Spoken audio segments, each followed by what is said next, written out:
Hi guys, ನಮಸ್ತೆ. Welcome back to my YouTube channel. ಮೈಸೂರಲ್ಲಿ ಮದುವೆ ಇತ್ತಲ್ಲ, ಹಾಗಾಗಿ ಎಲ್ಲರೂ ಮೈಸೂರಿಗೆ ಬಂದ್ವಿ. ಮುಂಚೆ ಇದ್ವಲ್ಲ ಮೈಸೂರು ಮನೆ, ಅದನ್ನು ಮಾವಿನ ಮರ ಇತ್ತಲ್ಲ, ಆ ಮನೆ ಇವಾಗ ಬಿಟ್ಟು ಚೇಂಜ್ ಮಾಡಿದ್ದೀವಿ. ಆ ಮನೆಯಿಂದ ಈ ಮನೆಗೆ ಶಿಫ್ಟ್ ಆಗಿದ್ದೀವಿ. ಆ ಮನೆದು ಟೈಮ್ ಮುಗೀತು, ಹಾಗಾಗಿ ಈ ಮನೆನ ಬೊಗ್ಗೆಕ್ಕೆ ಹಾಕ್ಕೊಂಡು ಇವಾಗ ಈ ಮನೆಗೆ ಶಿಫ್ಟ್ ಆಗಿದ್ದೀವಿ.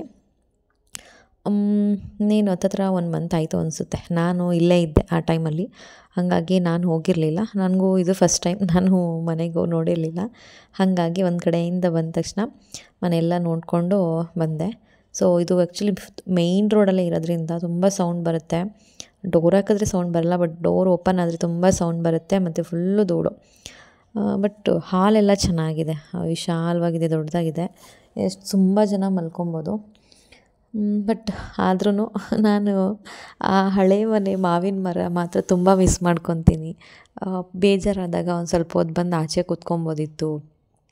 ಪುನರ್ನ ಆಟ ಆಡ್ಸೋದಕ್ಕಾಗಿರ್ಬೋದು, ನಾವು ಓಡಾಡೋಕ್ಕಾಗಿರ್ಬೋದು, ಎಲ್ಲದಕ್ಕೂ ಒಂಥರ ಚೆನ್ನಾಗಿತ್ತು ಮುಂದ್ಗಡೆ ಜಾಗ ಇದ್ದಿದ್ದರಿಂದ. ಇದು ಸಿಂಗಲ್ ಬೆಡ್ರೂಮ್, ಅದೊಂದು ಮಿಸ್ ಮಾಡ್ಕೋತೀವಿ ಅಷ್ಟೇ ಎಲ್ಲರೂ.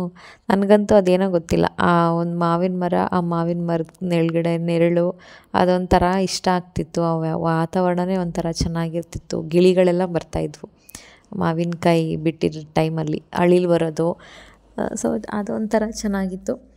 ಅದು ಬಟ್ ಚಿಕ್ಕದಾಗಿತ್ತು ಮನೆ, ಬಟ್ ಇದು ಅದಕ್ಕಿಂತ ಸ್ವಲ್ಪ ದೊಡ್ಡದಾಗಿದೆ. ಇಲ್ಲಿ ಸ್ವಲ್ಪ ಭಯ ಪುನರ್ವನ್ನ ಆಚೆ ಬಿಡೋದು. ಯಾರಾದರೂ ಒಬ್ಬರು ಪಕ್ಕದಲ್ಲಿ ನಿಂತ್ಕೊಂಡೇ ಇರಬೇಕು, ಯಾಕಂದರೆ ಇದು ಮೇಯ್ನ್ ರೋಡ್ ಆಗಿರೋದ್ರಿಂದ ಇಲ್ಲೇನಿಲ್ಲ. ಇದೊಂಚೂರು ಕಂಬಿಯಿಂದ ಒಂಚೂರು ಕಾಲಾಕೋದು ಹೀಗೆಲ್ಲ ಸ್ವಲ್ಪ ಮಾಡ್ತಾನೆ, ತಲಾಟೆ ಮಾಡ್ತಾನೆ. ಹಾಗಾಗಿ ಒಂದು ಸ್ವಲ್ಪ ಭಯ ಅನಿಸುತ್ತೆ. ಇದು 2nd ಫ್ಲೋರಲ್ಲಿರೋದಲ್ಲ ಮನೆ, ಹಾಗಾಗಿ ಒಂಚೂರು ಕೇರ್ಫುಲ್ಲಾಗಿ ನೋಡ್ಕೊಬೇಕು ಇವನ್ನ ಆಚೆ ಬಿಟ್ಟಾಗ ಅಷ್ಟೇ. ಒಂದು ಏನಂದರೆ ಈ ಏರಿಯಾದಲ್ಲಿ ಎಲ್ಲ ಸಿಗುತ್ತೆ. ಗೋಲ್ಡ್ ಇರ್ಬೋದು, ಮತ್ತು ಬೇಕ್ರಿ ಇರ್ಬೋದು, ಚಾಟ್ಸ್ ಇರ್ಬೋದು, ಬಟ್ಟೆ ಇರ್ಬೋದು, ಪ್ರತಿಯೊಂದು ಇಲ್ಲೇ ಇದೆ. ಇದೊಂದು ರೋಡಲ್ಲಿ ಸ್ಟ್ರೈಟ್ ಹೋದರೆ ನಮ್ಗೆ ಏನೇನು ಬೇಕು ಆ್ಯಕ್ಚುಲಿ ಎಲ್ಲ ಥರದ್ದು ಇಲ್ಲಿ ಸಿಗುತ್ತೆ. ಅದೊಂದು ಬೆನಿಫಿಟ್. ತರಕಾರಿ ಬೇಕಾ, ಹಾಲು ಬೇಕಾ, ಎಲ್ಲ ಪಕ್ಕನೇ ಹತ್ರದಲ್ಲೇ ಸಿಗ್ತಿದೆ. ಸೊ ಸಂಜೆ ಆಯಿತು, ನಾವು ಮನೆಗೆ ಬಂದಿದ್ದು ಸಂಜೆನೇ. ಪುನರ್ವಂಗೂ ಟೈಮ್ ಆಗಿತ್ತಲ್ಲ, ಹಾಗಾಗಿ ಅವನಿಗೆ ದೋಸೆ ಹಾಕಿ ಕೊಡ್ತಾಯಿದ್ದೀನಿ ತಿನ್ನೋದಕ್ಕೆ ಅಂತ. ಬೇರೆ ಏನೂ ತಂದಿರಲಿಲ್ಲ ಅವನಿಗೋಸ್ಕರ. ಎಲ್ಲದು ಪ್ರತಿ ಸಲ ಬಂದಾಗ ಎತ್ಕೊಂಬರೋದು ಅಂತ ಪೌಡರ್ ಏನೂ ತಂದಿರಲಿಲ್ಲ ಅವನಿಗೆ. ಹಾಗಾಗಿ ದೋಸೆ ಇಟ್ಟಿತ್ತು ಅಂದ್ಬಿಟ್ಟು ದೋಸೆನೇ ಹಾಕ್ಕೊಡ್ತಾಯಿದ್ದೀನಿ. ಹೋಗು, ಫಸ್ಟ್ ಕೂತ್ಕೋಬೇಕು, ಆಮೇಲೆ ತಿನ್ನಬೇಕು. ಸರಿ ಆಯಿತು, ಅಲ್ಲೇ ಕೂತ್ಕೋ ಚಾಪೆ ಮೇಲೆ. ಆಯಿತು ಕೂತ್ಕೋ, ನೀನು ಚಾಪೆ ಮೇಲೆ ಕೂತ್ಕೋಬೇಕು ನೀನು ಫಸ್ಟು.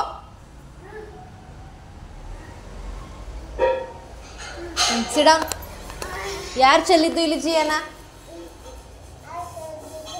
ಕೂತ್ಕೊಂಡು ತಿನ್ನು. ಆಯಿತು, ತಿನ್ನು, ಸುಮ್ಮನೆ ತಿನ್ಬೇಕು, ಈಗ ಗಲಾಟೆ ಮಾಡೋಂಗಿಲ್ಲ. ಆ್ಯಂಡ್ ಇದು ನೆಕ್ಸ್ಟ್ ಡೇ ವಿಡಿಯೋ. ಮದುವೆಗೆ ಹೋಗಿದ್ವಿ, ನೈಟ್ ಹೋಗೋಣ ಅಂದ್ಕೊಂಡು ಹೋಗೋಕ್ಕಾಗಲಿಲ್ಲ. ಹಂಗಾಗಿ ದಾರೆ ದಿವಸ ನೆಕ್ಸ್ಟ್ ಡೇ ಹೋದ್ವಿ. ಪುನರ್ವ ಬೇಗ ಎದ್ಬಿಟ್ಟಿದ್ದ 7 ಗಂಟೆಗೆ. ಅವನಿಗೆ ಸ್ವಲ್ಪ ಕತ್ತಲಾಗಿರಬೇಕು, ನಾವೆಲ್ಲ ಹಾಲಲ್ಲಿ ಮಲಗಿದ್ವಲ್ಲ, ಸ್ವಲ್ಪ ಬೆಳಕಿತ್ತು ಮತ್ತು ಸೌಂಡ್ಗೆ ಎಚ್ಚರ ಆಗಿಬಿಡ್ತು. ಅವನಿಗೆ ಎದ್ಬಿಟ್ಟ, ಮತ್ತೆ ಮಲ್ಕೊಳ್ಳೇ ಇಲ್ಲ. ಮಲ್ಗಿಸೋದು ಟ್ರೈ ಮಾಡಿದ್ರು. ಹಂಗಾಗಿ ಬೇಗ ಎದ್ದಿದ್ನಲ್ಲ, ಇಲ್ಲಿ ಸುಮ್ಮನೆ ಕಿರಿಕಿರಿ ಮಾಡೋಕ್ಕೆ ಶುರು ಮಾಡ್ದೆ 10 ಗಂಟೆಗೇ. ಆಮೇಲೆ ಅವನು ಮನೇಲೇ ತಿಂಡಿ ತಿನ್ನಿಸ್ಕೊಂಡು ಬಂದಿದ್ದೆ. ನಾವು ಮನೆ ಬಿಟ್ಟಾಗ 9 ಗಂಟೆ ಆಗಿತ್ತಲ್ಲ, ಇನ್ನು ಅವನು ಬಂದು ತಿನ್ಸೋ ತನಕ ಟೈಮ್ ಆಗುತ್ತೆ ಅಂತ ಅಂದ್ಬಿಟ್ಟು ಮನೇಲೇ ಅವನಿಗೆ ತಿಂಡಿ ತಿನ್ನಿಸಿ ಕರ್ಕೊಂಬಂದೆ. ಅಷ್ಟರಲ್ಲಿ ಟೈಮ್ ಆಗಿತ್ತು ಅವನಿಗೆ ನಿದ್ದೆ ಟೈಮು. ಬೇರೆ ದಿವಸ ಆದರೆ 8 ಗಂಟೆ 8:15 ಆಗಿದ್ದರೆ ಮಲ್ಕೊತಿರ್ಲಿಲ್ಲ, ಬಟ್ ಬೇಗ ಎದ್ದಿದ್ದಲ್ಲ, ಹಾಗಾಗಿ ಅವನಿಗೆ ಚೆನ್ನಾಗಿ ನಿದ್ದೆ ಬಂದುಬಿಟ್ಟಿತ್ತು. ಸುಮ್ಮನೆ ಹಂಗೆ ಒಂದು 5 ನಿಮಿಷ ಅಷ್ಟೇ ತೊಡೆ ಮೇಲೆ ಹಾಕ್ಕೊಂಡು ಹಿಂಗೆ ಆಟ ಆಡಿಸ್ದೆ, ಮಲಗಿಬಿಟ್ಟ. ಆಮೇಲಿಂದ ಸಂಜೆ ಸ್ವಲ್ಪ ಶಾಪಿಂಗ್ ಇತ್ತು, ಬಂದ್ವಿ. ಇದೆಲ್ಲ ನೋಡ್ತಿದ್ರೆ ಚಿನ್ನ ಎಲ್ಲ ಯಾಕೆ ಬೇಕು ಅಂತ ಅನಿಸುತ್ತೆ. ಬರೀ ಕಷ್ಟಗಳ ಕಾಲಕ್ಕಷ್ಟೇ ಚಿನ್ನ ಆಗೋದು. ಈ ಚಿನ್ನದ ರೇಟಲ್ಲಿ ನಾವು ಏನೋ ಚಿನ್ನ ತೊಗೊಳಕ್ಕೂ ಆಗೋಲ್ಲ.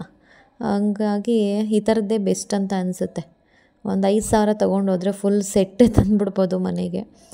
ಸೊ ನಾನೇನು ತೊಗೊಂಡೆ ಅಂತ ನಾನು ತೋರಿಸ್ತೀನಿ. ಆ್ಯಕ್ಚುಲಿ ನಾನು ಇವಾಗ ಏನು ತೊಗೊಂಡಿದ್ದೀನಿ ಅದನ್ನು ನಾನು ವರ್ಕ್ ಫ್ರಮ್ ಹೋಮ್ ವರ್ಕ್ ಮಾಡ್ತಾಯಿದ್ದೀನಲ್ಲ, ಆ ಅಮೌಂಟಲ್ಲಿ ನಾನು ತೊಗೊಂಡಿದ್ದು. ಸೊ ಒಂದು ನೆನಪಿಗಾಗಿ ಇರಲಿ ಅಂತ ಅಂದ್ಬಿಟ್ಟು ತಗೊಂಡೆ. ಸೊ ಇಂಟ್ರೆಸ್ಟ್ ಇದ್ದರೆ ಅದ್ರ ಬಗ್ಗೆ ಇನ್ಫಾರ್ಮೇಷನ್ ಬೇಕು ಅಂದರೆ ಡಿಸ್ಕ್ರಿಪ್ಷನ್ ಬಾಕ್ಸಲ್ಲಿ ನಾನು ವಾಟ್ಸಪ್ ಗ್ರೂಪ್ದು ಲಿಂಕ್ ಹಾಕಿರ್ತೀನಿ. ಡೀಟೇಲ್ಸ್ ಬೇಕು ಅಂತಂದರೆ ಗ್ರೂಪಿಗೆ ಜಾಯ್ನ್ ಆಗಿರಿ. ಇದು ಶೀ ಅಂಗಡಿ ಇದು ಮೈಸೂರಲ್ಲಿ ಅರಸು ರೋಡಲ್ಲಿದೆ, 2 ಇದೆ. ಇದಕ್ಕೇನು ಆ್ಯಕ್ಚುಲಿ ಇನ್ನೊಂದಿತ್ತು, ಅದರಲ್ಲಿ ಕಲೆಕ್ಷನ್ಸ್ ಎಲ್ಲ ಚೆನ್ನಾಗಿತ್ತು. ಬಟ್ ರೇಟ್ ಸ್ವಲ್ಪ ಇದಕ್ಕಿಂತ ಅಲ್ಲಿಗೆ ಸ್ವಲ್ಪ ಜಾಸ್ತಿ ಅಂತ ನನಗೆ ಅನ್ನಿಸ್ತು.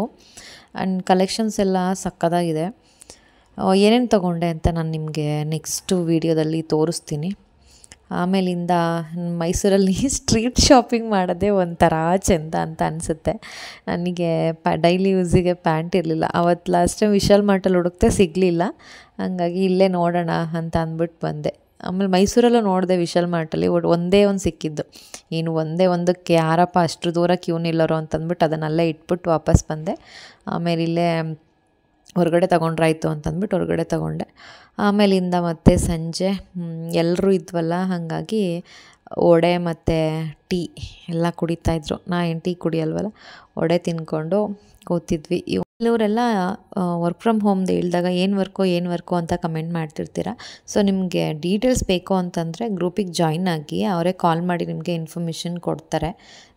ನಾನಿಲ್ಲಿ ಹೇಳಿದ್ರು ಅದು ಅರ್ಥ ಆಗಲ್ಲ, ಹಾಗಾಗಿ ಬೆಟರ್ ನೀವು ಜಾಯ್ನ್ ಆಗಿಬಿಟ್ಟು ಇನ್ಫಾರ್ಮೇಷನ್ನ ತಗೊಳ್ಳಿ.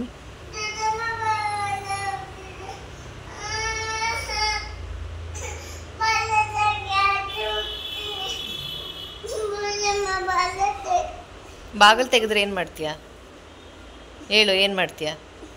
ಮತ್ತಿದು ರಾತ್ರಿ ವಿಡಿಯೋ. ಅವನಿಗೆ ರಾತ್ರಿ ಊಟಕ್ಕೆ ಬೆಳ್ಗುಳ್ಕೆ ಸೊಪ್ಪು ಮಸ್ಸೊಪ್ಪು ಮತ್ತು ಅನ್ನನ ತುಪ್ಪ ಹಾಕಿ ಕೊಡ್ತಾಯಿದ್ದೀನಿ. ನಾನು ಆದಷ್ಟು ಕವರ್ ಮಾಡೋಕ್ಕೆ ಟ್ರೈ ಮಾಡ್ತಾಯಿದ್ದೀನಿ ಆ ಒಂದು ಫುಡ್ ರೊಟೀನ್ನ. ಸೊ ಕಮೆಂಟ್ ಸೆಕ್ಷನಲ್ಲಿ ಕಮೆಂಟ್ ಮಾಡಿದ್ರಿ ಯೂಸ್ ಆಗುತ್ತೆ ತೋರಿಸಿ ಅಂತ. ಮರ್ತೋಗ್ಬಿಡ್ತೀನಿ ನಾನು, ಊಟ ಮಾಡಿಸೋದೆಲ್ಲ ತೆಗಿಬೇಕು ಅಂತ ಮರ್ತೇ ಹೋಗ್ಬಿಡ್ತೀನಿ. ಆದಷ್ಟು ನಾನು ಟ್ರೈ ಮಾಡ್ತಾಯಿದ್ದೀನಿ ಕವರ್. ಮಧ್ಯಾಹ್ನ ಊಟ ಮಾಡ್ಕೊಂಡು ಬಂದು ಇಬ್ಬರು ಕೂತಿದ್ದೀವಿ. ಇವನಿಗೆ 3 ದಿವಸದಿಂದ ಫುಲ್ಲು ಒಂದು ನಿದ್ದೆ ರೊಟ್ಟಿನೇ ಫುಲ್ಲು ಚೇಂಜ್ ಆಗೋಗಿದೆ. 11 ಗಂಟೆಗೆ ಮಲಗ್ತಾನೆ, 1 ಅವರ್ 1 ಅವರ್ ನಿದ್ದೆ ಮಾಡ್ತಾನೆ, ಎದ್ಬಿಡ್ತಾನೆ, ಹಂಗೆ ಮಾಡ್ತಿದ್ದ. ಏಯ್ ಏನು ಮಾಡ್ತಿದ್ಯಾ?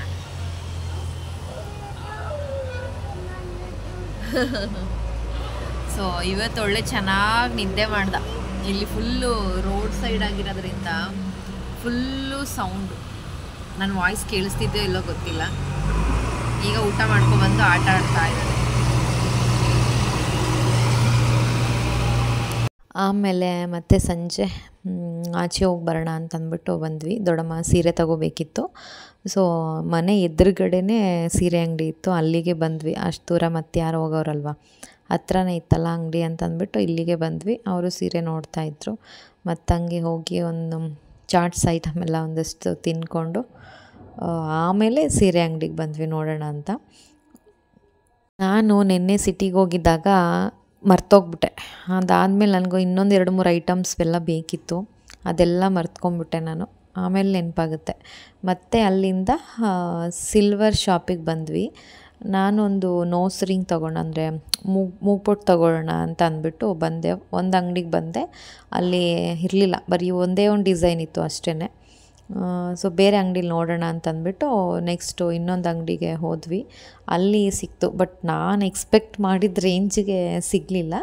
ಅಂದರೂ ಅದಕ್ಕೆ ಕಂಪೇರ್ ಮಾಡಿದ್ರೆ ಬೆಟರ್ ಅಂತ ಅನ್ನಿಸ್ತು. ಇಲ್ಲೂ ಏನು ತುಂಬ ಡಿಸೈನ್ಸ್ ಏನು ಇರಲಿಲ್ಲ, ಒಂದು ಸ್ವಲ್ಪ ಇತ್ತು ಅಷ್ಟೇ. ನಾನು ಬೇರೆ ಥರನೇ ಎಕ್ಸ್ಪೆಕ್ಟ್ ಮಾಡ್ತಾಯಿದ್ದೆ, ಬಟ್ ಇದ್ದಿದ್ರಲ್ಲಿ ಓಕೆ ಅಂತ ಅಂದ್ಬಿಟ್ಟು ಬರೀ ಒಂದೇ ಒಂದು ತೊಗೊಂಡೆ.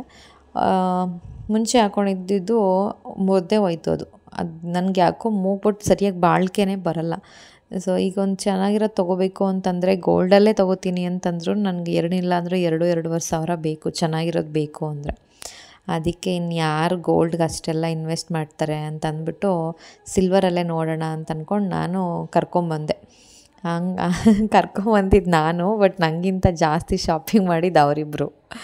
ಸೊ ಅವರು ರಿಂಗು ಮತ್ತು ಅದೇ ಮುಗ್ಬಿಟ್ಟು ಅವರು 2 ತೊಗೊಂಡ್ರು. ಸೊ ನಾನು ಮಾತ್ರ ಬರೀ ಒಂದೇ ಒಂದು ತೊಗೊಂಡು ಬಂದೆ. ಹಂಗೆ ಡಿಸೈನ್ಸ್ ಏನಾದ್ರು ಇಷ್ಟ ಆಗಿಬಿಟ್ಟಿದ್ರೆ ಇನ್ನೂ ಒಂದು ತೊಗೊಂಬಿಡವೆ, ಏನಕ್ಕೂ ಒಂದಿರಲಿ, ಇದು ಹೋದರೆ ಇನ್ನೊಂದು ಇರಲಿ ಅಂತ ಅಂದ್ಬಿಟ್ಟು. ಬಟ್ ಅಷ್ಟೊಂದು ಜಾಸ್ತಿ ಕಲೆಕ್ಷನ್ಸ್ ಇರಲಿಲ್ಲ ಅಂದ್ಬಿಟ್ಟು ಬರೀ ಅದೊಂದು ಡಿಸೈನ್ ತೊಗೊಂಬಂದೆ. 3 ಜನ ಸೇರಿ ನೋಡಿ ಇಷ್ಟು ಶಾಪಿಂಗ್ ಮಾಡಿದ್ವಿ. ನಾನು ಮಾತ್ರ ಒಂದು ತೊಗೊಂಡು ಬಂದೆ. ನೋಡೋಣ ನೆಕ್ಸ್ಟ್ ಟೈಮ್ ಇನ್ಯಾವಾಗಾದರೂ ಹೋದಾಗ ಬೇರೆ ಅಂಗಡೀಲಿ ಇನ್ನೊಂದು ತೊಗೊಂಡ್ರೆ ಆಯಿತು ಅಂತ ಅಂದ್ಬಿಟ್ಟು ಅದೊಂದೇ ಒಂದು ಮಾತ್ರ ತೊಗೊಂಡು ಬಂದೆ. ಪ್ರತಿಮಕ್ಕ ಇದೊಂದು 2 ರಿಂಗ್ ತೊಗೊಂಡ್ಳು ಸಿಲ್ವರ್ದು. ನಾನು ರಿಂಗ್ ನೋಡೋಣ ಅಂದ್ಬಿಟ್ಟೆ ನೋಡಿದೆ ತಗೊಳ್ಳೋಣ ಅಂತ, ಆದರೆ ನನ್ನ ಬೆರಳಿಗೆ ಯಾವುದೂ ಆಗಲಿಲ್ಲ, ಹಾಗಾಗಿ ತೊಗೊಳ್ದೆ ವಾಪಸ್ ಬಂದೆ. ಆ್ಯಂಡ್ ಇದು ನೆಕ್ಸ್ಟ್ ಡೇ ವಿಡಿಯೋ. ಬೆಳಿಗ್ಗೆ 6 ಗಂಟೆಗೆ ಟ್ರೈನ್ ಇತ್ತು, ಅಜ್ಜಂಪುರಕ್ಕೆ ಹೊರಡ್ಬೇಕೀಗ. ಹಾಗಾಗಿ ಬೆಳಿಗ್ಗೆನೇ ಎದ್ದು ರೈಲ್ವೆ ಸ್ಟೇಷನ್ನಿಗೆ ಬಂದಿದ್ವಿ. ಇನ್ನು ಈ ಟ್ರೈನ್ ಬಿಟ್ಟರೆ ನೆಕ್ಸ್ಟ್ ಟ್ರೈನ್ಗೆ ಹೋಗ್ತೀವಿ ಅಂತಂದರೆ ನಮಗೆ ಇಡೀ ದಿನ ವೇಸ್ಟ್ ಆಗುತ್ತೆ. ಈ ಟೈಮಿಗೆ ಬಂದರೆ ಬೇಗ ತಲುಪ್ಕೊಬೋದು, 11 ಗಂಟೆ ಎಲ್ಲ ಮನೆಗೆ ಬರ್ಬೋದು. ಹಾಗಾಗಿ ಈ ಟ್ರೈನ್ಗೆ ಬಂದುಬಿಡೋಣ ಅಂತಂದ್ಬಿಟ್ಟು ಬಂದ್ವಿ.